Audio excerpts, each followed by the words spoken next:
Bismillahirrahmanirrahim. Welcome to the 8th session of Energy Resource Management and Utilization.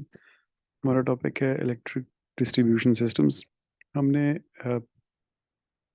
Last session में economic analysis और life cycle costs को देखा था, life cycle analysis को देखा था कि जिसकी बेसिस पे हम मुख्तलिफ एनर्जी मैनेजमेंट अपॉर्चुनिटीज़ को रैंक करके और फैसला करते हैं कि उनमें से किस अपॉर्चुनिटी पे काम करना है या नहीं करना है।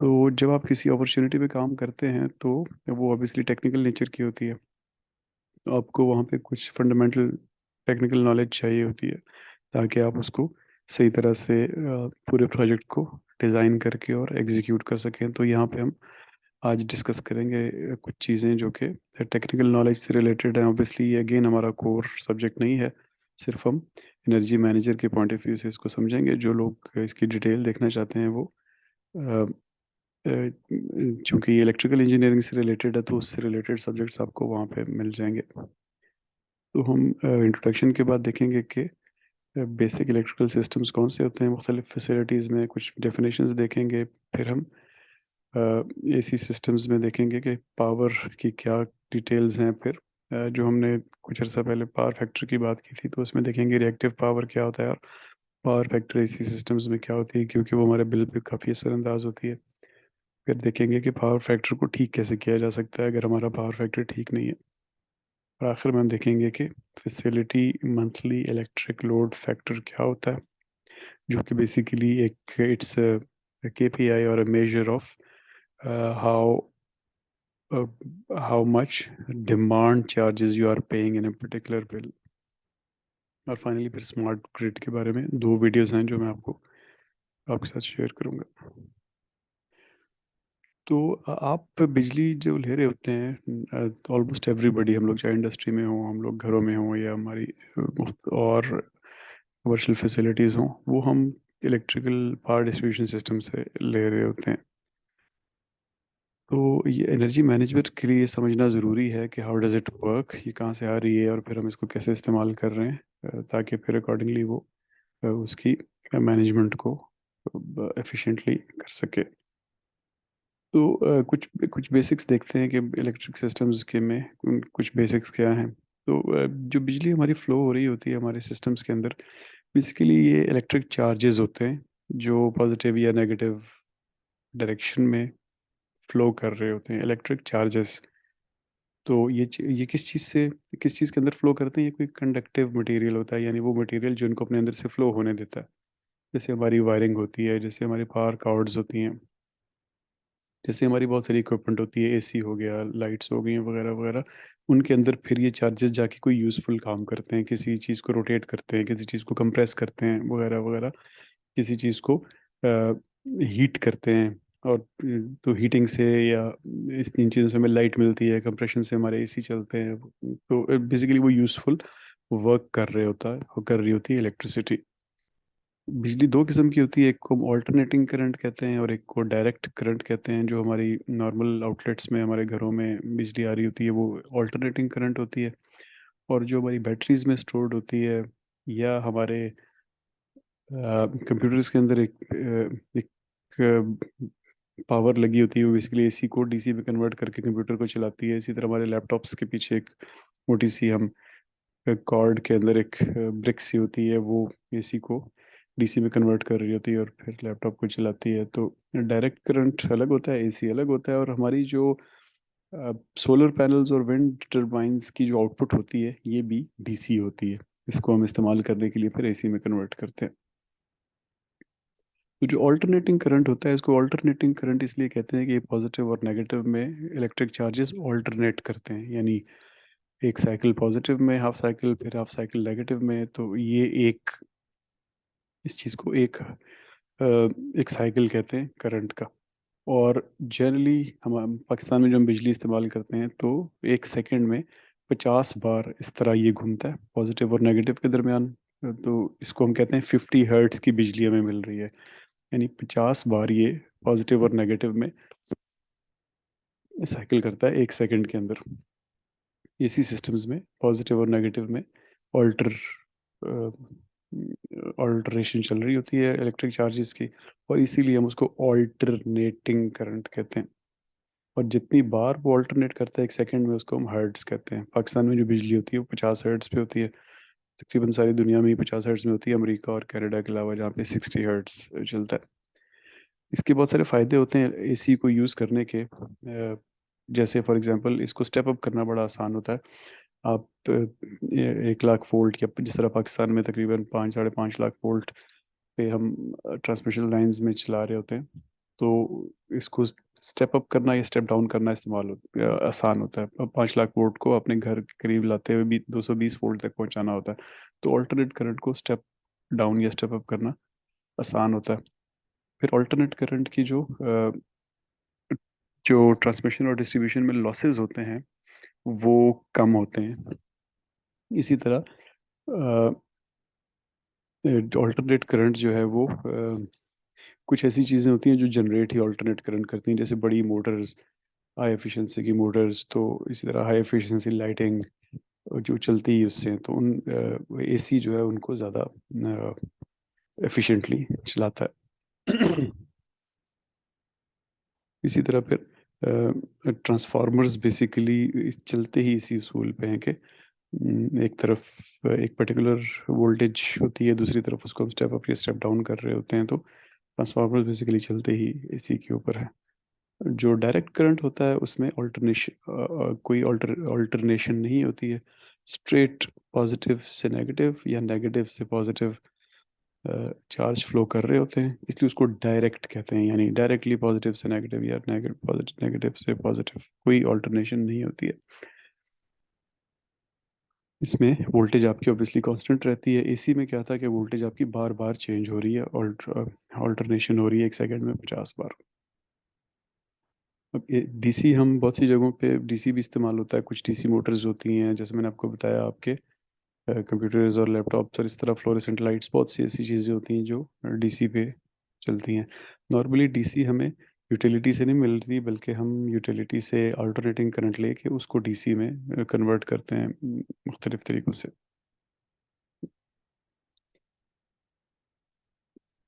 और हमारे रिन्यूएबल्स जो हैं, जैसे मैंने आपको बताया, solar fuel cells, wind turbines वगैरह, ये डीसी प्रोड्यूस करते हैं। कुछ डेफिनेशंस देख लेते हैं। जनरेटर क्या चीज़ होती है? एक डिवाइस है जो कि बिजली बनाती है। बिजली कैसे बनाती है कि एक मैग्नेटिक फील्ड के अंदर आप एक कॉइल को मूव करते हैं। यानी आप जनरेटर के अंदर एक आर्मेचर होता है जो कि घूम रहा होता है एक कॉइल्स की एक कॉइल्ड अरेंजमेंट्स के अंदर। यानी एक तरफ वो जो कॉइल्स होती हैं वो इलेक्ट्रोमैग्नेट्स होते हैं, उनके अंदर एक आर्मेचर घूम रहा होता है, जिसके ऊपर आर्मेचर के ऊपर भी कॉइल्स चढ़ी हुई होती हैं। यानी उस मैग्नेटिक फील्ड के अंदर हम उसको आर्मेचर को घुमा रहे होते हैं, जिसकी वजह से इलेक्ट्रिसिटी इंड्यूस होती है और अ, बिजली बनती है जनरेटर में। करंट जो मैंने आपको बताया वो फ्लो ऑफ चार्जेस या इलेक्ट्रॉन्स होता है किसी सर्किट में, और इसको हम एम्पियर्स में मेजर करते हैं। वोल्टेज जो है वो अगर हम एक एनालॉजी लें साथ साथ ना, जैसे फॉर एग्जांपल पानी के फ्लो की, तो करंट क्या होता है कि किसी एक पर्टिकुलर जगह से कितना पानी गुजर रहा है। एक एक स्ट्रीम है, एक पाइप है, उसके अंदर से कितना पानी गुजर रहा है। तो इसी तरह कितना करंट फ्लो, कितने चार्जेस फ्लो हो रहे हैं, उसको हम करंट कहते हैं और एम्पियर्स में मेजर करते हैं। वोल्टेज जो है, इट इज़ द फोर्स और pressure that is causing the current to move. यानी कितने ज़्यादा फोर्स है जो उन चार्जेस को चला रही है, जो फ्लो कर रहे हैं। वोल्ट्स में हम इसको मेजर करते हैं। और इसको पानी के हिसाब से देखें तो इसको आप हेड के तौर पे सोच सोच सकते हैं कि पानी की टैंकी में कितना ज़्यादा पानी है। जितना ज़्यादा होता है उतना आपके टैप में ज़्यादा फ्लो आ रहा होता है। तो पीछे पानी कितना ज़्यादा है उससे फ्लो ज़्यादा होगा। इसी तरह अगर वोल्टेज ज़्यादा हो तो फिर ज़्यादा करंट ड्रॉ किया जा सकता है पोटेंशियली। हर्ट्स मैंने आपको बताया कि वो it is unit of frequency. आपका एसी पावर कितनी बार ऑल्टरनेट करता है एक सेकंड में। रेजिस्टेंस जो है वो आप किसी भी मटेरियल की ये प्रॉपर्टी होती है कि वो करंट को कितना रोकता है या कितना रेजिस्ट करता है किसी सर्किट में। ओम्स में इसको मेजर करते हैं। तो कुछ चीज़ें होती हैं जिनका रेजिस्टेंस ज़्यादा होता है, कुछ होते हैं जिनका कम होता है। हमें बहुत सी जगहों पे रेजिस्टेंस चाहिए होता है, तो वहाँ पे हम रेजिस्टर्स लगाते हैं ताकि करंट को फ्री फ्लो ना मिले। इंडक्टर उस मटेरियल को कहते हैं जो कि अपने अंदर से आसानी से करंट को गुजरने देता है। जैसे हमारी ये वायर्स होती हैं कॉपर वगैरह की, तो इस कंडक्टर्स वो होते हैं जो कि कम रेजिस्टेंस देते हैं इलेक्ट्रिक करंट को गुजरने के लिए। इसी तरह कुछ सुपर कंडक्टर्स होते हैं जो बिल्कुल रेजिस्टेंस नहीं देते। तो मुख्तलिफ जगहों पे हमें मुख्तलिफ किस्म के मटेरियल्स चाहिए होते हैं। इंसुलेटर वो होता है जो कि टोटली ब्लॉक कर देता है, यानी उसका रेजिस्टेंस जो है वो मैक्सिमम होता है, वो नहीं गुजरने देता अपने अंदर से करंट को। रेजिस्टर क्या होता है कि वो टोटली ब्लॉक तो नहीं करता, लेकिन वो रेजिस्ट करता है। तो हमें जगह जगह पे खुद रेजिस्ट करवाना होता है करंट को, क्योंकि हम करंट से एक लिमिटेड फ्लो चाहते हैं या फ्लो के अंदर ब्रेक्स चाहते हैं, तो वहाँ पे हम रेजिस्टर्स यूज़ करते हैं। कैपेसिटर बेसिकली इलेक्ट्रिक एनर्जी को स्टोर करते हैं, ये ताकि हम बाद में उसको कहीं पे यूज़ कर सकें। तो जो पावर फैक्टर जहाँ पे ज़्यादा होता है जिन इंडस्ट्रीज़ में, वहाँ पे हम अ, वहाँ पे हम रेजिस्टेंस हम सॉरी वहाँ पे हम कैपेसिटर्स को इस्तेमाल करते हैं ताकि उस पावर फैक्टर को करेक्ट कर सकें। इसको हम थोड़ी देर में देखते हैं। कैपेसिटर जनरली क्या होता है कि दो कंडक्टर्स के दरमियान, दो मेटल शीट्स के दरमियान किसी इंसुलेटर को रखते हैं और उसको रोल कर देते हैं। तो वो जब रोल हो जाता है तो वो फिर एक कैपेसिटर की तरह बिहेव करता है। वो अपने अंदर इलेक्ट्रिसिटी स्टोर करता है। इंडक्टर्स क्या होते हैं, ये जो कैपेसिटर्स होते हैं ये पोटेंशियल एनर्जी के तौर पे स्टोर करते हैं उसको। जो इंडक्टर्स होते हैं ये इसको काइनेटिक एनर्जी के तौर पे स्टोर करते हैं। पोटेंशियल का मतलब कि वो वो they are not moving. Capacitor के अंदर कोई मूविंग पार्ट नहीं होते। वो काइनेटिक एनर्जी नहीं होती बल्कि पोटेंशियल एनर्जी होती है। Inductors as kinetic energy store करते हैं, यानी कि वो मूव करते हैं।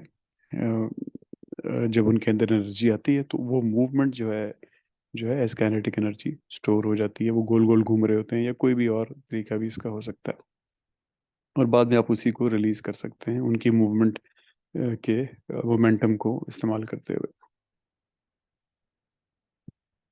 एसी सर्किट्स में पावर की एक इम्पॉर्टेंट जनरली तो ये होता है ना कि एक रेजिस्टर है उसके अंदर से, या एक कंडक्टर है उसके अंदर से बिजली गुजर रही है और वो थोड़ा या ज़्यादा रेजिस्टेंस दे रहा है उसको। लेकिन ज़्यादातर जो सर्किट्स होते हैं उनमें सिर्फ ये रेजिस्टर की तरह नहीं बिहेव कर रहे होते, बल्कि और भी इंपॉर्टेंट चीज़ें हो रही होती हैं। तो एनर्जी मैनेजर के पॉइंट ऑफ व्यू से उनमें से एक चीज़ जिसको जो इम्पोर्टेंट चीज़ होती है वो इंडक्टर का इफेक्ट होता है, जिसमें बेसिकली जैसे मैंने आपको पिछले सेशन में बताया था कि एनर्जी जो है वो इंड्यूस हो रही होती है एक पार्ट से दूसरे पार्ट में फिजिकल कनेक्शन के बगैर ही। तो क्या होता है कि एक वायर को एक आयरन कोर पे आप लपेटते हैं एक कॉइल को, और उसको किसी मैग्नेटिक फील्ड में चलाते हैं, यानी वो आपस में टच नहीं हो रहे होते, लेकिन वो चूंकि उसके अंदर चल रहा होता है तो उसकी वजह से बिजली इंड्यूस हो रही होती है। ये ट्रांसफार्मर्स में भी हो रहा होता है, ये मोटर्स में भी हो रहा होता है, ये मैग्नेटिक फ्लोरेसेंट ब्लास्ट या जिस ये जो आपकी चोक होती है ट्यूबलाइट में जो चोक लगी होती है इसको कहते हैं मैग्नेटिक फ्लोरेसेंट ब्लास्ट। उसके अंदर ये एक्टिविटी हो रही होती है कि एक तरफ एक आयरन कोर के ऊपर आपने वायर रैप की होती है और वो जो है बिजली को इंड्यूस कर रही होती है। तो अब ये इंडक्शन जो हो रही होती है, ये अ, ये ये रिलेटिवली ऑब्वियसली एक कॉम्प्लिकेटेड फिनोमेना है और इसको ये पावर ट्रायंगल की शक्ल में हम एक्सप्रेस करते हैं। तो ये जो आपके सामने जो ट्रायंगल बना हुआ है, ये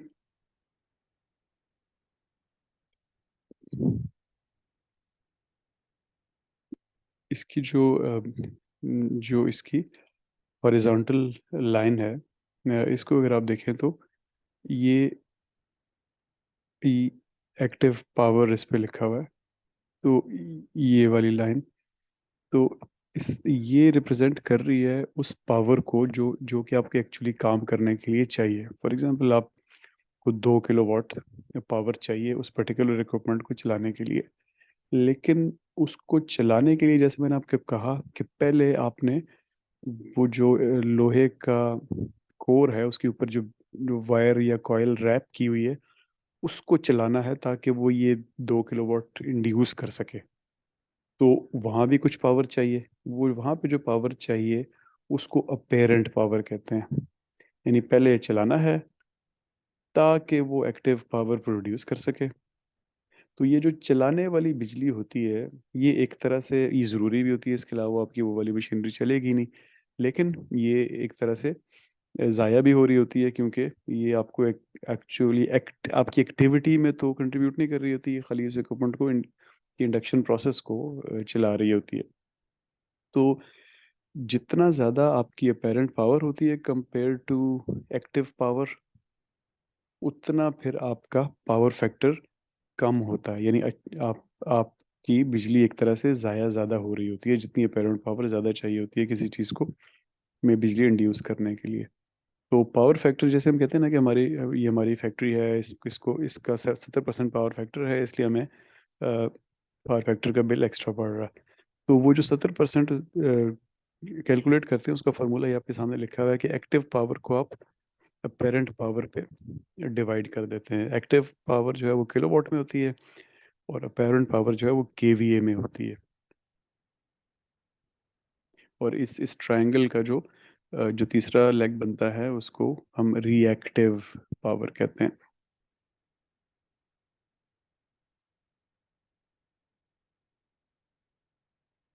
अब ये एक एग्जांपल है, जैसे फॉर एग्जांपल आपके पास एक इंडक्शन मोटर है। आप उसको देखना चाहते हैं कि उसका उसका पावर फैक्टर कितना है। तो उसको चलाने के लिए आपको 40 किलोवाट चाहिए, लेकिन शुरू में इंडक्शन के लिए 50, या शुरू में नहीं, थ्रू आउट इंडक्शन के लिए 50 केवीए आपको अपेरेंट पावर भी चाहिए। तो उसका पावर फैक्टर होगा 40, यानी एक्टिव पावर डिवाइडेड बाय 50 आपकी अपेरेंट पावर। अगर आपके पास ये 50 नहीं है, तो 50 की वैल्यू नहीं है, तो आप पाइथागोरस थ्योरम यूज़ करते हुए 40 और 30, 40 स्क्वायर प्लस 30 स्क्वायर यानी 1600 जमा 900 इज इक्वल टू 2500, उसका अंडर रूट ले लेंगे तो 50 आ जाएगा। तो आप तीसरा लेग पाइथागोरस थ्योरम से फाइंड आउट कर सकते हैं। अब यहाँ पे इस इक्विपमेंट की इस पावर फैक्टर 80% है, इसका मतलब है आपको पावर फैक्टर पेनल्टी काफ़ी सारी देनी पड़ेगी अगर आप ये इक्विपमेंट चलाएंगे। तो उससे कैसे बचा जा सकता है? हम क्यों ये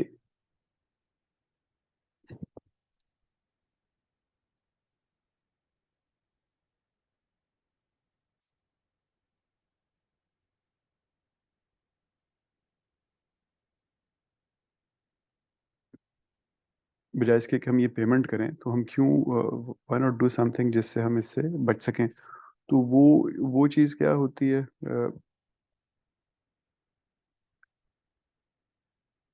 अ, वो हम यहाँ पे देखते हैं कि आपका जो कॉस्ट इफेक्टिव तरीका अब यही बनता है कि आप बजाय इसके कि आप यूटिलिटी को एक्स्ट्रा पैसे दें और वो आपको चार्ज करे इस रिएक्टिव पावर के लिए, तो आप जनरली कैपेसिटेंस ऐड करते हैं, कैपेसिटर्स ऐड करते हैं अपने सिस्टम के अंदर, और वो इस रिएक्टिव पावर को कैंसिल आउट करते हैं। तो ये आपसे यूटिलिटी इसलिए वो पैसे एक्स्ट्रा चार्ज कर रही होती है क्योंकि वोल्टेज और करंट में एक लैग आ जाता है। इट्स ए टेक्निकल थिंग, लेकिन उसको ठीक किया जा सकता है बेसिकली कैपेसिटर ऐड करने से।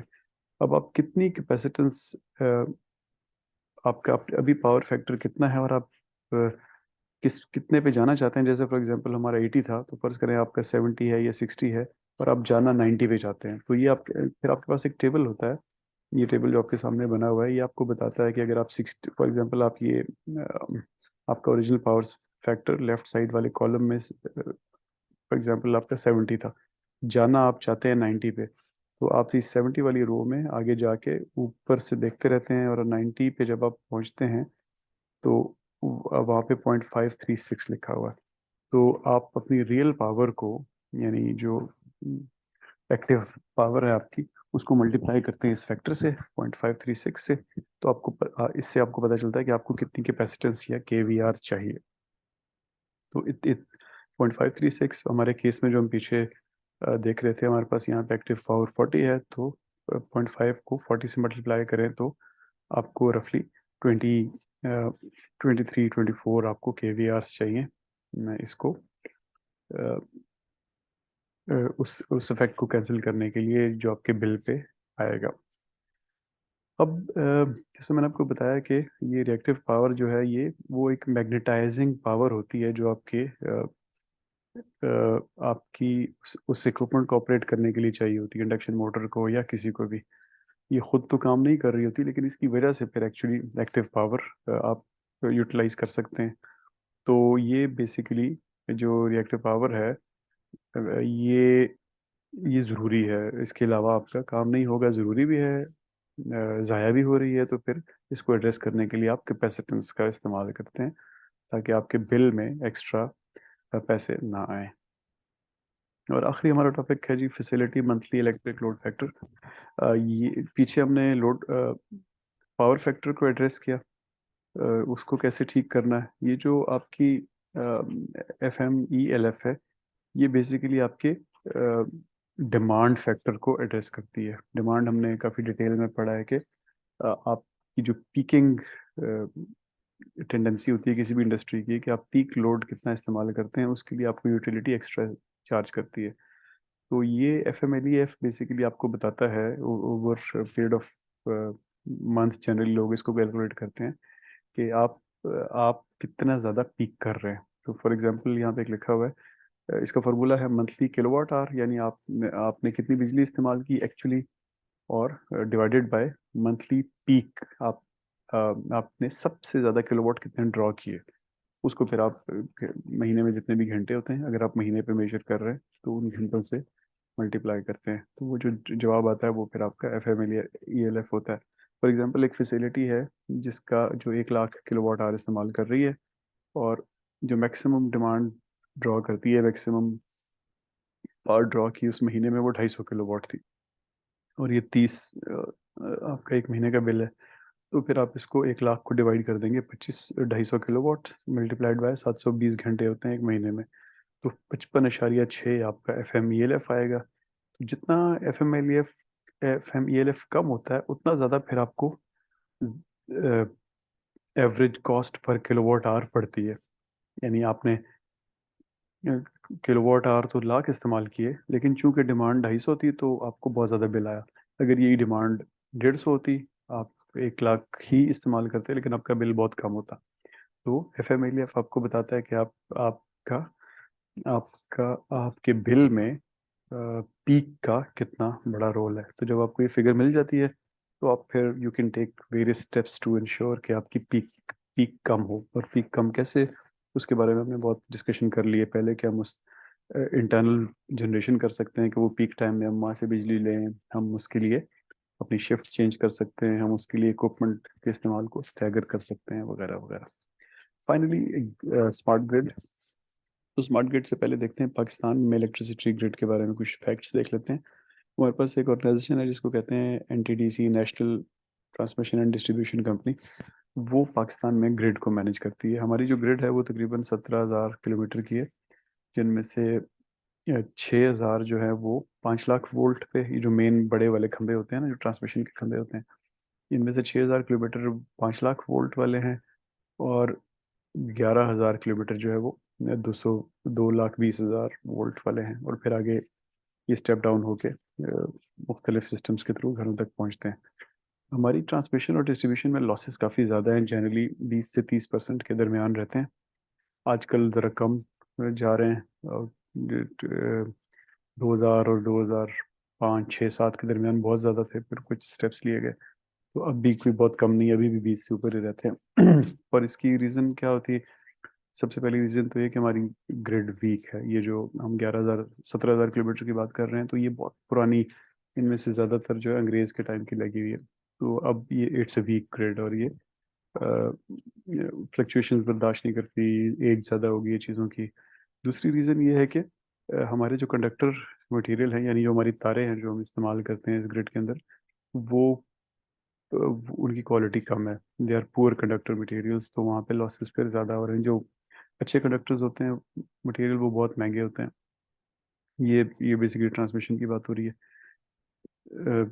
जो नंबर 3 है, ये थेफ्ट है। थेफ्ट ट्रांसमिशन में ज़्यादा नहीं होती, थेफ्ट जो है वो डिस्ट्रीब्यूशन में ज़्यादा होती है। क्योंकि ट्रांसमिशन में 5 लाख वोल्ट चल रहे होते हैं, तो उसको is no point in stealing it, उसको आप इस्तेमाल नहीं कर सकते। इतना ट्रांसफार्मर लगाना पड़ेगा अगर आप, और वो भी बहुत बड़े बड़े ट्रांसफार्मर होते हैं, अगर आप उसको 5 लाख से नीचे लेके आएंगे। और फाइनली लो मेंटेनेंस के, for financial reasons, for expertise reasons, for for the reasons of कुछ जगहों पे ग्रिड बहुत मुश्किल इलाकों में है, तो वहाँ पे मेंटेनेंस कम होती है। तो इन सारे रीजंस की वजह से हमारे लॉसेस काफ़ी ज़्यादा होते हैं। ये जो तस्वीर बनी है आपके सामने, ये आपको एक रफ सा बता रही है कि हमारे पास कहाँ कहाँ पे हमारी मेन ट्रांसमिशन गुजर रही है। आपको याद होगा जब हम मुख्तलिफ स्टेक होल्डर्स की बात कर रहे थे, तो वहाँ पे हमने जेनकोज की बात की थी। तो इसी ग्रिड के साथ जेनकोज मुख्तलिफ जगहों पे लगे होते हैं, और आईबीपीज इस ग्रिड को फीड कर रही होती हैं। तो बिजली इसके अंदर जा रही होती है, और इसमें मुख्तलिफ जगहों पे इस्तेमाल हो रही होती है। अब ग्रिड का प्रॉब्लम ये होता है कि ग्रिड में आपको बैलेंस रखना होता है हर वक्त, कि जितनी बिजली जनरेट हो रही है और इस लाइन में आ रही है, उतनी बिजली फिर आगे कहीं ना कहीं इस्तेमाल भी हो रही हो। जैसे फॉर एग्जांपल, आप अभी अपने घर का एसी बंद करते हैं, तो कहीं ना कहीं पे या किसी और को एसी चलाना पड़ेगा, या जनरेशन में कहीं कमी लानी पड़ेगी, या तीसरा तरीका है कि कहीं बिजली को स्टोर करना शुरू कर दें, बड़ी बड़ी बैटरीज लगा दें। स्टोरेज के सिस्टम हमारे पास बहुत कम है पाकिस्तान में, तो फिर बहुत एक्टिवली ग्रिड में करंट फ्लो को मैनेज करना पड़ता है। और उसके मैनेजमेंट का जनरली तरीका लोड शेडिंग होता है, कि किसी जगह पे बिजली काट देते हैं अगर ज़्यादा डिमांड एक जगह पे आ जाए, एक जगह पे रुक जाए, तो फिर किसी जगह पे लोग एक्स्ट्रा इस्तेमाल करनी शुरू कर देते हैं बिजली। तो मुख्तलिफ जगहों पे लोड्स लगाए जाते हैं कि अब बिजली कहीं नहीं इस्तेमाल हो रही, तो इस बिजली को जब तक मैं पीछे जनरेटर बंद करवाने का कहता हूँ, तो उस वक्त तक इस बिजली को इस जगह पे ज़ाया करनी शुरू कर देते हैं, या एक्स्ट्रा इस्तेमाल करनी शुरू कर देते हैं। तो इस ये सारी चीज़ ऑब्वियसली ये ठीक नहीं है। इस तरह की मैनेजमेंट से तो बिजली ज़ाया होती है, या ख़तरा होता है कि कहीं पे ये जनरेटर्स का ये होता है कि जनरेटर एक पर्टिकुलर लोड से नीचे चला जाए तो वो बंद हो जाता है। और फॉर एग्जांपल, जैसे मैंने आपको कहा ना, अब ये चीज़ छोटी सी बात है, आपने एसी बंद किया, लेकिन कहीं पे एक बड़ी इक्विपमेंट बंद हो गई या चल पड़ी, और लोड एकदम कम हो गया या ज़्यादा हो गया, तो फर्ज करें 3-4 जनरेटर कोलैप्स कर गए, तो फिर वो एक डोमिनोज इफेक्ट होता है कि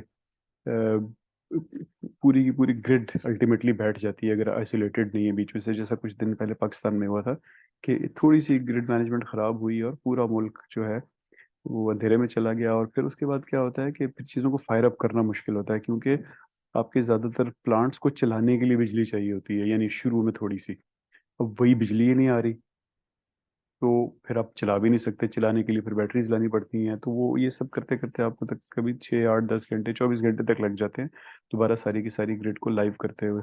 और लाइव करते हुए फिर पहले तो एक बैलेंस चल रहा होता था ना, तो लाइव करते हुए सारी बैलेंसिंग दोबारा करनी पड़ती है। और लाइव करना इटसेल्फ फिर 6-8 घंटे ले लेता है, बैलेंसिंग के साथ लाइव करते हुए। तो इस चीज़ को मैनेज करने के लिए अब दुनिया में स्मार्ट ग्रिड का कॉन्सेप्ट आया है। स्मार्ट ग्रिड का कॉन्सेप्ट क्या है, इसको हम, ये मैं वीडियो के साथ शेयर करता हूँ। पहले इसको, पिछली दफ़ा आपकी वीडियो की आवाज़ नहीं चल रही थी, तो मैं पहले जस्ट लेट मी इंश्योर के वो आवाज़ चल रही हो। ठीक है, पहले इस वीडियो को देख लें, ये एक इंट्रोडक्टरी छोटी सी वीडियो है। Our current electric grid was conceived more than 100 years ago when electricity needs were simple. Power generation was localized and built around communities. Most homes had only small energy demands, such as a few light bulbs and a radio. The grid was designed for utilities to deliver electricity to consumers' homes and then bill them once a month. This limited one-way interaction makes it difficult for the grid to respond to the ever-changing and rising energy demands of the 21st century. The smart grid introduces a two-way dialogue where electricity and information can be exchanged between the utility and its customers. It's a developing network of communications, controls, computers, automation, and new technologies and tools working together to make the grid more efficient, more reliable, more secure, and greener. This smart grid enables newer technologies to be integrated, such as wind and solar energy production and plug-in electric vehicle charging. With our participation as informed consumers, this smart grid will replace the aging infrastructure of today's grid, and utilities can better communicate with us to help manage our electricity needs. ये जो video थी ये basically America के बारे में थी। हमने शुरू में भी डिस्कशन की थी और अभी थोड़ी देर पहले भी कि ग्रिड को बहुत सारे चैलेंजेस होते हैं। तो वो चैलेंजेस जो हैं वो ऑल्टरनेट एनर्जी की वजह से और सीवियर हो गए हैं। क्यों? क्योंकि विंड एनर्जी जो है वो एकदम बिजली बंद, हवा चलनी बंद हो गई तो विंड विंड प्लांट बंद हो जाता है, तो एकदम आपकी इनपुट जो है वो गायब हो जाती है। तो वो ग्रिड के लिए बड़ा चैलेंज है, क्योंकि ग्रिड तो बिल्कुल एक बड़े डेलिकेट बैलेंस पे चल रही होती है। इसी तरह जो आपके सोलर एनर्जी है वो रिलेटिवली स्टेबल है कंपेयर टू विंड, लेकिन वो भी इस सेंस में कंटिन्यूस नहीं है कि वो दिन में होती है, खाली शाम में नहीं होती है। तो अगर आपने उसको कंटिन्यूस चलाना है तो फिर आपको स्टोरेज रखनी पड़ती है साथ। तो ऑल्टरनेट एनर्जी की वजह से ग्रिड के चैलेंजेस और बढ़ गए हैं। तो एक और वीडियो है, ये थोड़ी डिटेल्ड वीडियो है, इसको आप देखें, ये this will increase your knowledge on smart grids.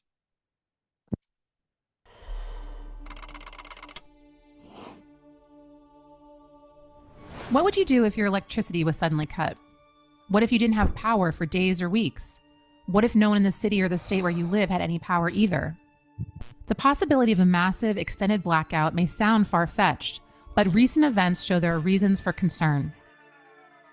In February 2021, an electric grid failure in Texas caused more than 4.5 million homes and businesses to lose power. Months later, wide-scale droughts and wildfires threatened the western U.S. with rolling blackouts. In 2021, the American Society of Civil Engineers gave our energy sector a C- grade. It stated that the majority of the nation's grid is aging, with some components over a century old, far past their 50-year life expectancy, and others, including 70% of transmission and distribution lines, are well into the second half of their lifespans. But what is the power grid exactly? And how might making it smart help to protect us all from the shock of widespread power failure? The grid is a chain of interconnected machines spanning North America. Power moves down that chain from generators, such as turbines and solar arrays, to very high voltage transmission lines, to lower voltage distribution networks, to your outlets, lights, and electric vehicle charging station. Grid operators have to constantly monitor supply and demand to make sure they're equal. If there's an imbalance, it can end up damaging power plants. To avoid that, utilities can respond in various ways, like so-called load shedding, automatically disconnecting some people's power. Or if supply and demand get really misaligned, generators may turn off to avoid damage, which can lead to a chain reaction of cascading outages or a blackout. With new energy sources such as wind and solar power, maintaining a steady balance gets even more complicated. This is because power from these sources is inconsistent. Smart grids sense small imbalances faster, making adjustments so problems don't get larger. They use sensors to constantly measure the status of different parts of the grid and a series of devices that control the current flowing through different points. The sensors and controllers are run by computers that make automatic adjustments to maximize efficiency. Before going too deeply into how our electrification system could evolve, it helps to know where it started. The U.S.'s grid was born on September 4th, 1882 at 3 p.m. Thomas Edison himself threw the switch. He built the first central power plant in the country at 255-257 Pearl Street in New York City. The small grid it powered in Lower Manhattan initially served about 80 customers, providing electricity to 400 lights. Edison was devoted to direct current, or DC, where power flows in one direction. But his DC system had limitations because of its low voltage, which meant that the power station could only move current to lights up to a half-mile away. Famous inventor and scientist Nikola Tesla thought Edison was wrong. He pushed for an electric grid powered by alternating current, or AC, where power regularly flows back and forth across a line. AC grids are hard to set up because every generator has to be perfectly synchronized, producing electricity with equal frequency, voltage, and phase. The two would be locked for years in what was called War of the Currents. Tesla won in the end, aided by the invention of electrical transformers, which transform AC to a higher voltage for more efficient transport over long distances, and then reduce the voltage for safer household use. This was much harder to do with direct current. Most urban regions in the US had power by around 1920. For the vast majority of rural Americans, this did not begin until the 1930s. Because it was so expensive to build power plants and lines, state governments let power companies form monopolies over large areas in exchange for connecting everyone to the grid. During World War I, when some cities overwhelmed their generation capacity with military production, regions started connecting their power systems to pool resources. That linking process continued until North America ended up with 5 power grids: Eastern, Western, Quebec, Alaska, and Texas, which chose to keep its grid separate.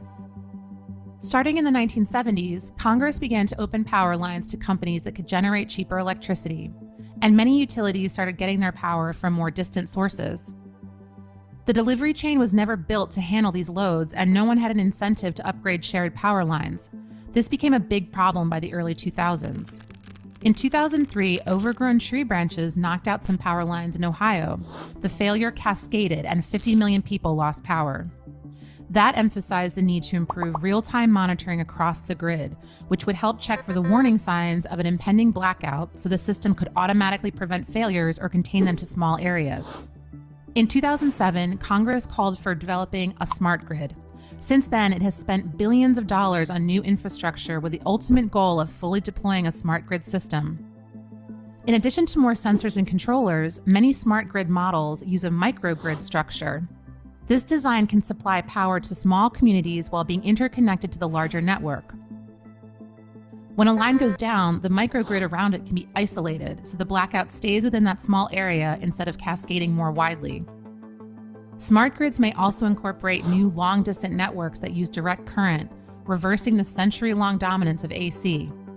As engineers have found new ways to build high-voltage power lines, direct current has actually become more efficient over longer distances than before, and renewable energy sources tend to generate direct current anyway. More reliance on renewable energy also increases the need for big storage batteries that can quickly be turned on and off to balance supply and consumption, even when it's not sunny or breezy enough to meet demand. A smart grid, though, can only do so much. Engineers also need to make individual generators more resistant to disaster, especially because severe weather is happening more often thanks to climate change. Individuals can also make their homes more energy efficient. Smart grids do have some vulnerabilities. By connecting all of our electrical systems to computer networks, many of which are designed to be controlled remotely, security experts say we've placed ourselves at high risk for potentially disastrous cyber attacks. Russian hackers have managed to break into American power companies at least once, and utilities are still trying to figure out how extensively their systems may be compromised.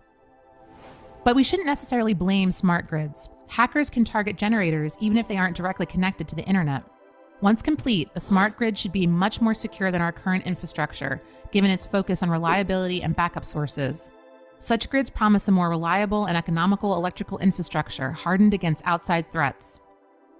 Our daily digital life has become even more power hungry given the ever-increasing number of connected devices we use. Most of us probably don't think much about where that power comes from. Losing it suddenly and unexpectedly would come as quite a shock indeed.